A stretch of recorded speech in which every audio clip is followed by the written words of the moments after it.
In the world of software development, we are so often focused on agile methodologies to control the development project that sometimes we forget how important understanding the design principles are, especially when there isn't as much upfront design being done in Agile.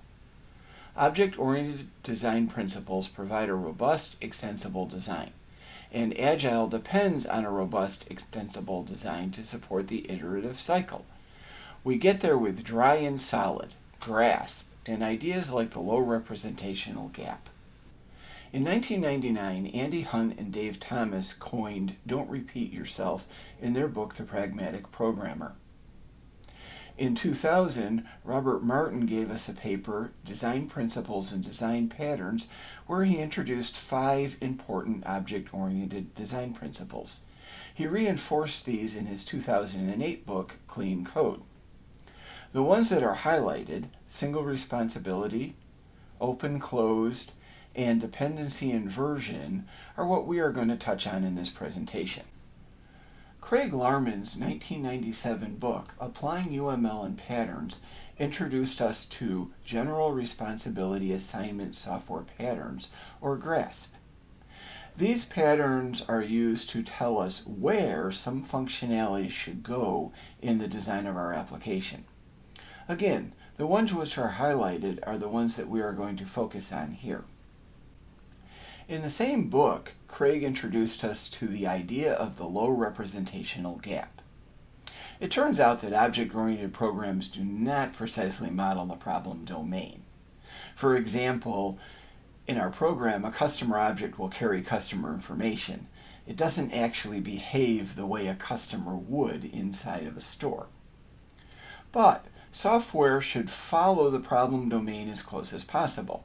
While customers and staff might become informational or accountable objects, things like inventory and products should model the real-world inventory and products. And before we get into designing anything, a shout out to Grady Booch, Jim Rumbaugh, and Ivar Jakobsen, who gave us the Unified Modeling Language, or UML, which is what we are going to be using to demonstrate how these principles and patterns should work. I'm going to use Visual Paradigm for our UML modeling. And I'm going to work with a point of sale system because everybody can understand that. We all go into stores and buy things. In our world, we need a class for a sales order, which works like a shopping cart. A sales order is going to have a bunch of different items in it. So we could add an attribute to this, which would be our sales order items. And if we were using something like Java, we could make a list of sales order item type. And we should probably also add a constructor to this, just for the heck of it. And maybe a get total method, which is going to return a big decimal. That's the total of all the items that are in the order. So now, let's add another class for the sales order item that is going to be in the collection of the sales order class. And in this class, I'm going to add a couple of different attributes. Maybe an SKU, which is going to be a string. That's the identifier for the item in the inventory. And a price that we're selling at it. We can make that a big decimal. And maybe a quantity. Quantity. And let's make that an int. Okay. Now, sales order items are really tied to inventory items, but I'm not going to add the inventory and everything to this diagram. It's just going to confuse us. But we might want to have a constructor here that has a reference to the inventory, so that when we want to get the name of an item or the description, we can go to the inventory to get it because it has that information available to it. And maybe, as I'm cleaning this up a little bit, we'll have a get name, which will go to the inventory and get the name. Oops, string. Sorry about that. When I'm creating classes in UML and I'm adding attributes, I assume that any of the attributes, even if they're marked as private, are going to have public getter and setter methods. The high cohesion pattern in Craig Larson's grasp patterns tells us that all of the attributes and methods in a class should be very closely related. Bob drilled even farther into that with single responsibility, saying that a class should only be about doing one thing. So if a sales order is managing the items in a sale, it seems like we should have another class to handle managing the checkout when the user wants to complete the sale. Let's add a sales order handler class to handle that responsibility. So the sales order handler should probably have a constructor and a method. We'll call it complete sale in order to handle the checkout process for the customer. Now the complete sale method needs to have a sales order which has all the information in it, and it needs some credit card information.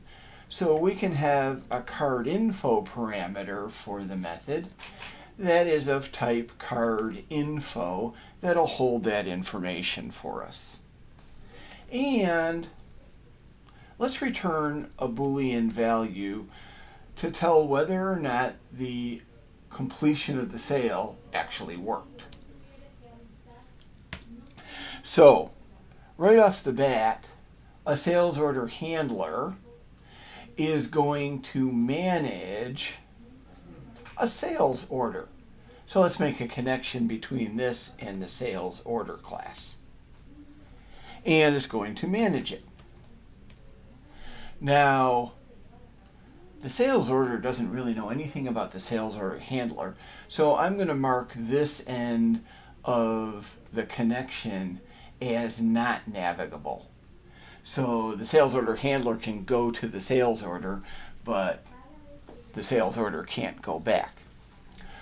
A sales order handler also needs the card info class. So let's add that. I'm going to move it over here so it's a little bit more out of the way. Now card info is going to have all of the information that is necessary to complete a sale with a merchant services account. So let's add some attributes to it. First, we need the card number. We'll make it a string in case there's any leading zeros. We also need the name of the person who holds the card. We need the expiration date. We need the CCV or security code. That can be an integer because it's either 3 or 4 digits. And lastly, we'll need a postal code, which we can make a string. And just because, we should probably add a constructor for the card info as well. The sales order handler clearly uses the card info class, but the card info doesn't need to know anything about the sales order handler. So once again, let's mark this end of that connection as not navigable. The sales order handler also needs a card authorization provider. So let's make a new class for that, and we'll call it the JP Morgan card authorization service. I'm going to move it down here so that we have a little bit more room to play with. And it's going to get kind of bigger in just a moment here. So let's add a constructor to it. And an authorize purchase method. Now, this is going to take a bunch of data. We need an amount that is going to be authorized, so it wants a double value. We need the number of the card number, which will be a string. We need the name of the card, customer name, which is also a string. We need an expiration date for the card. We need a CCV code. And we need the postal code. Now, this authorized purchase method is going to return a token or an authorization code when the card is authorized. So let's expect it to give us back a string. That's what I meant when I said this class is going to get a little bit bigger. This is a third-party class. So let's put it inside of a package to represent that it belongs to somebody else and we're just using it. And we can call this package JP Morgan Chase and Company.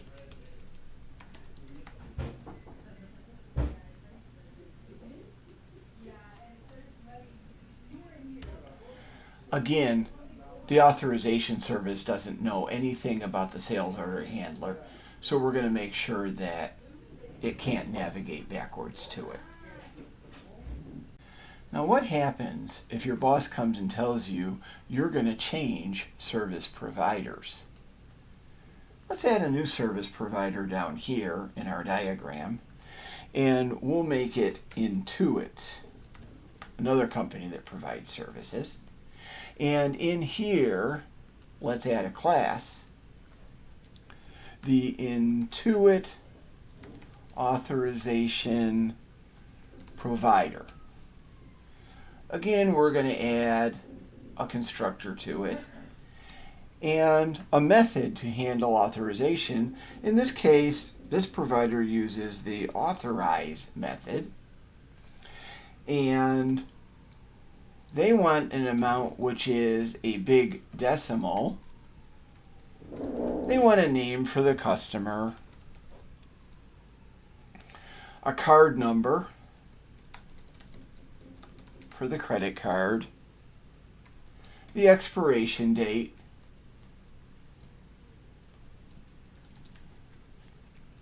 the CCV code, and the postal code. And they also are going to return some kind of token to us, which we'll get as a string. But here's the problem. Our sales order handler has been programmed to pass information to the authorized purchase method of the JP Morgan card authorization service.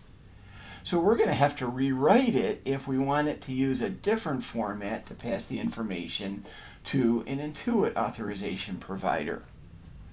We also need to deal with the fact that we're going to have to change it to create the Intuit authorization provider.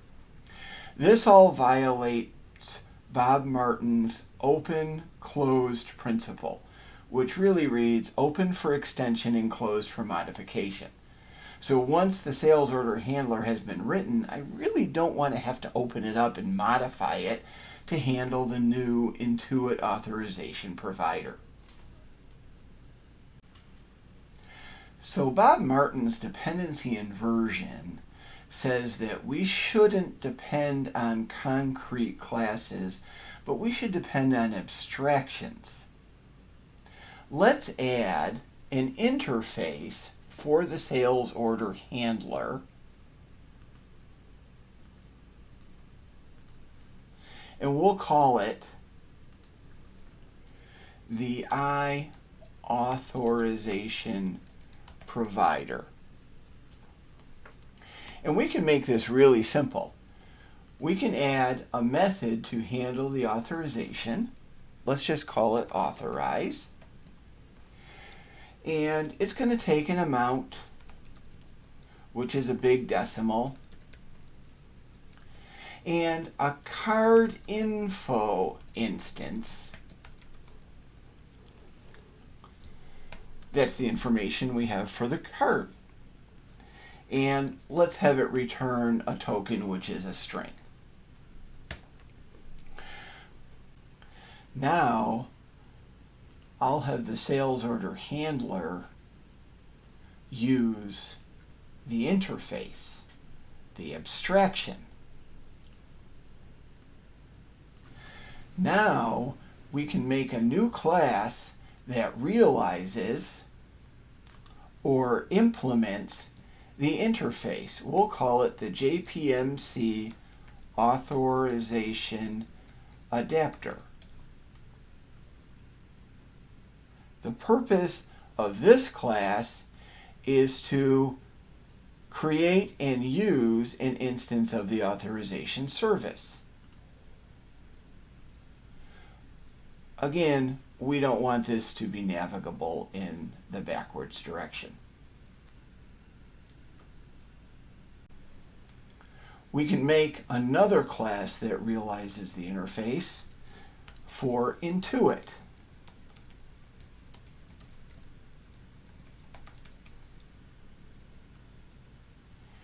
And its job is to create and use the Intuit authorization provider. I'm going to clean up the realization here just a little bit.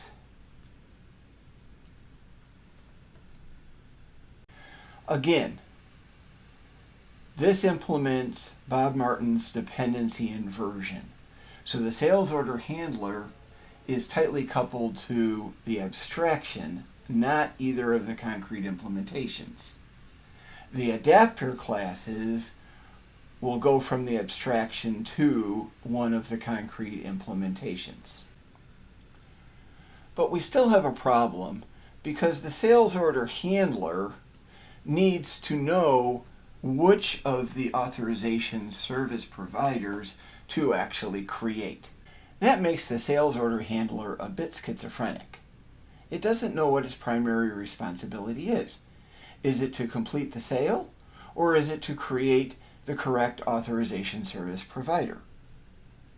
First, let's change the aggregation kind to shared to indicate that the sales order handler doesn't actually create or own an instance of the authorization provider. Then we can create a new class which we can call a provider factory, whose job is going to be to create the correct authorization provider. So let's give this a constructor and a get provider method, which is going to return an instance of an authorization provider.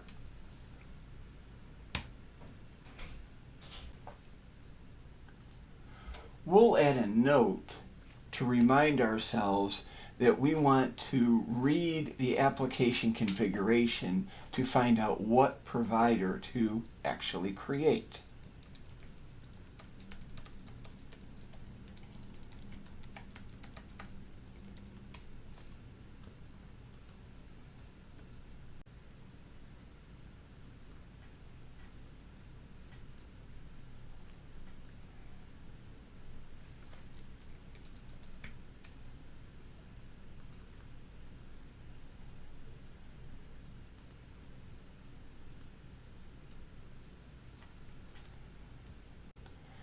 And the sales order handler will use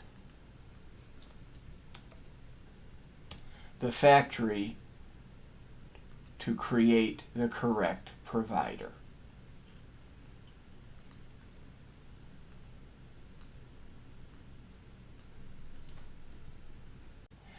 Now, there is probably some type of application controller or manager which is responsible for creating the sales order handler.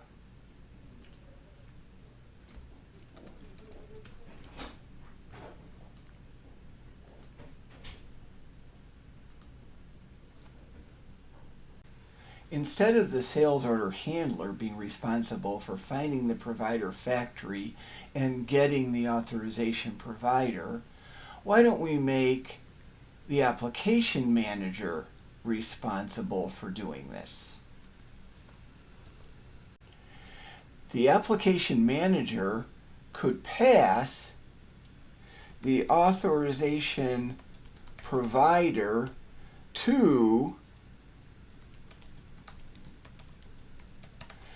the sales order handler through the constructor. This is dependency injection. It's just a fancy way of saying that the sales order handler shouldn't be responsible for getting the authorization provider itself. Somebody else should pass the authorization provider to it. This is really important when it comes to things like unit testing, because now the sales order handler can be provided a mock authorization provider by a unit test instead of us having to stumble around with the sales order handler internally deciding what authorization provider it's actually going to use. And this is an example of inversion of control. The application manager, which is probably part of the framework around the application, is going to get the authorization provider and inject it into the sales order handler. Utilizing the design principles and the grasp patterns have helped make this application robust and extensible. If your manager wants to change the authorization provider again, well, that's easy. Make a new class that implements the authorization provider and adapts to whatever third-party provider you are going to be using. No need to change the sales order handler, the application manager, or even the provider factory in order to do this.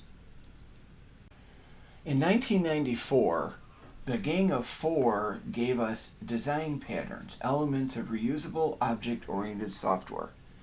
This book contains 23 design patterns which show up in successful object-oriented applications. We happen to have implemented the adapter pattern and a simple factory, which is an adaptation of the factory method pattern. You should know and be able to recognize any design pattern when it appears in your code. But realize that every pattern is actually a manifestation of the dry and solid principles and Craig Larman's grasp. With these tools, you're well on your way to being able to develop robust and extensible applications that will work well in an agile environment. Good luck to you.